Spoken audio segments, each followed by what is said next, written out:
Assalamualaikum warahmatullahi wabarakatuh, salam sejahtera untuk kita semua. Selamat datang kembali di channel ini, ruang berbagi bagi para perencana, arsitek logistik, akademisi, praktisi, serta rekan-rekan semua yang visioner. Kali ini kita akan membahas sesuatu yang melampaui batas logistik konvensional. Sebagai perencana transportasi, kita seringkali hanya terpaku pada metrik efisiensi, waktu tempuh, dan optimasi biaya. Namun, di era perdagangan modern, ada dimensi baru yang menuntut perhatian kita, yaitu integritas sistem. Kita akan membedah konsep halalan Taiban Critical Control Point atau HTCCP, sebuah konsep rekayasa kualitas yang diaplikasikan pada fasilitas penyimpanan dan transportasi global. Ini bukan sekadar tentang regulasi, melainkan arsitektur komprehensif bagaimana pangan bergerak dari satu belahan bumi ke belahan bumi lain tanpa kehilangan esensi kesucian dan kualitasnya. Pembahasan ini diangkat dari artikel yang berjudul Halalan Taiban Supply Chain of the Food Industry, karya Omar dan rekan-rekan, pada jurnal JEEIR. Baik, selanjutnya, mari kita geser pandangan kita ke lanskap makro global yang latar belakangi urgensi arsitektur ini. Kita lanjut ke halaman berikutnya. Rekan-rekan semua, mari kita lihat angka makro yang ada di layar. Pada tahun 2030, estimasi populasi muslim global akan menyentuh angka 2,2 miliar jiwa. Ini bukan sekadar statistik kependudukan, ini adalah lonjakan permintaan masif yang membutuhkan jaminan ketahanan pangan dengan nilai pasar melampaui 547 miliar dolar per tahun. Konsekuensinya, jaringan rantai pasok kita terpaksa melintasi batas benua dan samudra. Disinilah kompleksitas itu muncul. Risiko kontaminasi silang di dalam ruang kargo meningkat secara eksponensial. Konsumen modern kini mengalami pergeseran paradigma. Mereka sangat sadar bahwa status halal tidak lagi hanya ditentukan oleh komposisi bahan baku di pabrik, melainkan oleh integritas seluruh pergerakan kargo. Mulai dari manufaktur, transportasi, hingga penanganan di pelabuhan. Jika kita gagal mendesain jalurnya, maka rontoklah seluruh rantai nilai tersebut. Pertanyaannya, bagaimana kita menjembatani tuntutan syariat yang absolut ini dengan ilmu rekayasa kualitas modern? Mari kita bedah anatomi konseptualnya di halaman berikutnya. Bagi para akademisi, ini adalah wilayah riset yang sangat kaya. Konsep halalan Taiban sesungguhnya adalah persimpangan emas antara kepatuhan hukum syariah dan rekayasa kualitas industri. Mari kita pisah kedua terminologi ini untuk melihat keterkaitan sistemisnya. Halal berfokus pada aspek legalitas syariah, untuk memastikan sifat dasar material bebas dari unsur haram seperti babi atau alkohol sepanjang pergerakan logistik. Sedangkan Taiban berfokus pada integritas fisik dan rekayasa kualitas. Ini mencakup standar kebersihan tertinggi, kontrol suhu presisi melalui cold chain, dan perlindungan dari bahaya biologis.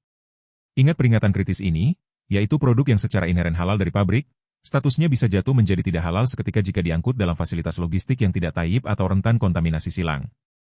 Lantas, instrumen apa yang kita gunakan untuk mengontrol parameter-parameter ini agar tidak terjadi kegagalan sistem? Kita akan beralih ke halaman 4 untuk melihat model adaptasinya.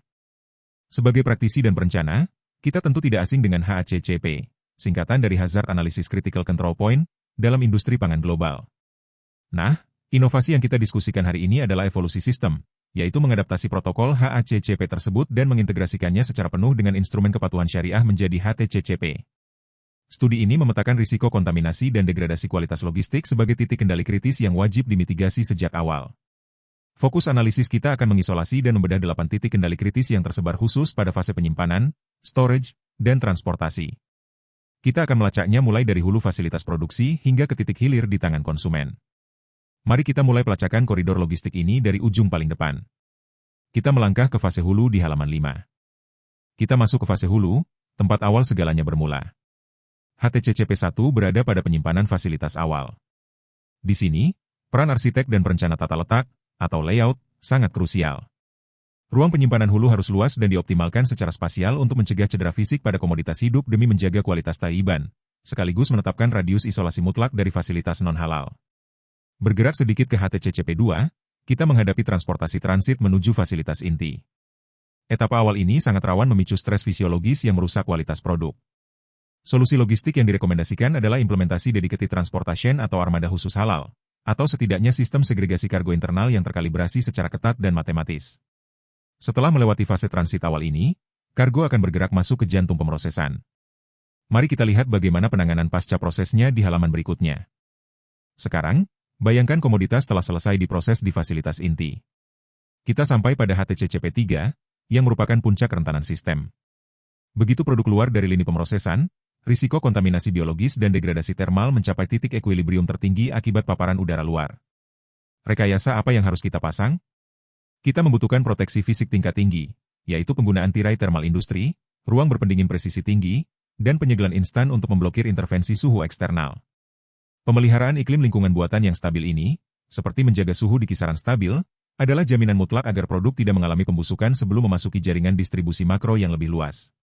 Ketika integritas di fasilitas inti sudah terkunci, tantangan berikutnya adalah melepaskan kargo tersebut ke jalanan menembus rute makro antar kota atau antar negara. Mari kita buka halaman selanjutnya. Rekan-rekan perencana transportasi, ini adalah wilayah perhatian kita yang sesungguhnya, yaitu fase distribusi makro yang mencakup HTCCP 4, 5, dan 7. Pergerakan kargo dari fasilitas sentral menuju distribution center, atau DC, hingga ke titik retail adalah etapa makro yang paling terekspos risiko kontaminasi silang karena bercampur dengan ekosistem logistik umum. Lapis pertahanan pertamanya ada pada rekayasa pengemasan, atau packaging, di mana komoditas harus tersegel sempurna secara hermetis sebelum masuk ke ruang kargo. Lapis kedua adalah sanitasi kontainer presisi. Kita wajib menerapkan regulasi bahwa unit transportasi berpendingin tidak hanya harus terisolasi secara termal, tetapi wajib melalui proses sanitasi dan disinfeksi total sebelum siklus pemuatan ulang dilakukan. Dari jaringan makro, kargo kita akhirnya tiba di pusat-pusat distribusi wilayah dan bersiap menyentuh konsumen. Bagaimana cara memisahkan material di titik akhir ini? Kita bedah halaman selanjutnya. Kita telah sampai di fase hilir, area di mana teknologi digital dan kecerdasan buatan memegang peranan penuh melalui HTCCP 6 dan 8. Ada 3 pilar arsitektur di sini. Pertama, dedicated storage. Ruang pendingin di pusat distribusi makro maupun retail harus didedikasikan secara penuh atau diisolasi secara spasial permanen dari produk non-halal. Kedua, material handling spesifik. Kita merekomendasikan pemisahan infrastruktur fisik secara total, armada troli, forklift, hingga robotika handling otomatis tidak boleh dicampur penggunaannya. Ketiga, topologi etalase di tingkat retail. Rak penyimpanan wajib memiliki label sertifikasi visual yang jelas dan tata letaknya dihitung berdasarkan jarak aman matematis dari zona pajangan produk non-halal untuk menghindari kesalahan pengambilan oleh konsumen. Menarik sekali, bukan? Sekarang mari kita kumpulkan seluruh titik kendali kritis ini ke dalam satu peta pandang yang utuh. Kita beralih ke halaman selanjutnya. Halaman ini memperlihatkan kepada kita sebuah visualisasi end-to-end blueprint dari seluruh ekosistem HTCCP. Rekan-rekan bisa melihat bagaimana mata rantai ini mengalir secara sekuensial dari HTCCP 1 di penyimpanan hulu, bergerak melalui truk transit pada HTCCP 2, masuk ke fasilitas inti pada HTCCP 3, diangkut oleh truk logistik makro pada HTCCP 4 dan 5, dikelola di distribution center pada HTCCP 6, hingga akhirnya didistribusikan ke penyimpanan retail pada HTCCP 7 dan 8. Satu hal filosofis yang harus kita camkan sebagai perencana, yaitu rantai keamanan halalan Taiban hanya sekuat titik logistiknya di mana yang paling lemah. Jika salah satu titik ini jebol, seluruh rantai nilai di atasnya akan runtuh. Oleh karena itu, dalam arsitektur perdagangan modern, visibilitas data end-to-end yang real-time bukan lagi sekadar pilihan, melainkan prasyarat kepatuhan syariah yang mutlak. Dari seluruh analisis spasial dan prosedural ini, kesimpulan akademis apa yang bisa kita bawa pulang ke ruang perencanaan kita? Mari kita lihat di halaman berikutnya. Secara akademis, ada 3 konklusi besar yang mengukuhkan mengapa studi arsitektur logistik ini sangat revolusioner. Pertama, implementasi HTCCP ini bertindak sebagai skema jaminan mutu empiris. Ini memberikan garansi absolut bagi konsumen modern yang secara fisik tidak mungkin memverifikasi proses hulu yang rumit di benua lain. Kedua, optimalisasi rantai dingin, cold chain, melalui manajemen penyimpanan presisi, mulai dari kontrol suhu hingga disinfeksi wadah, terbukti secara ilmiah mempertahankan standar kesehatan dan integritas fisik Taiban. Ketiga, ada urgensi tinggi untuk menyediakan jasa logistik khusus, fully dedicated logistics services. Langkah ini secara drastis menyederhanakan operasi rantai pasok dan mengeliminasi seluruh keraguan atau syubhat di dalam pasar. Selanjutnya, bagaimana kita memproyeksikan seluruh konsep ilmiah ini ke dalam visi strategis pembangunan nasional kita? Mari kita buka halaman terakhir, sebuah visi masa depan. Rekan-rekan perencana transportasi dan kebijakan publik, mari kita mendaratkan konsep global ini ke dalam ruang strategis Indonesia sebagai kekuatan maritim dunia. Temuan HTCCP ini menuntut kita untuk melakukan revolusi logistik makro di tanah air.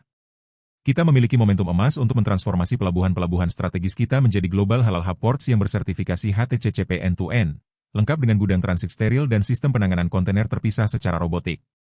Bagaimana caranya? Kita harus mengintegrasikan konsep ini ke dalam program tol laut melalui penyediaan dedicated halal corridors atau jalur hijau halal yang terisolasi di dalam jaringan kapal ro-ro dan peti kemas nasional.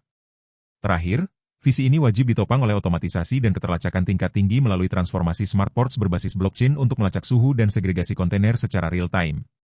Jika kita mampu mengeksekusi arsitektur ini Indonesia bukan lagi sekadar pasar, melainkan epicentrum rantai pasok halal yang paling terpercaya di dunia. Terima kasih atas perhatian rekan-rekan semua. Mari kita bawa ide-ide inovatif ini ke dalam ruang-ruang kelas, studio perencanaan, dan kebijakan nyata. Jangan lupa untuk menyukai video ini, tinggalkan pemikiran kritis Anda di kolom komentar, dan bagikan ke jejaring akademik Anda. Sampai jumpa di materi berikutnya. Wassalamualaikum warahmatullahi wabarakatuh.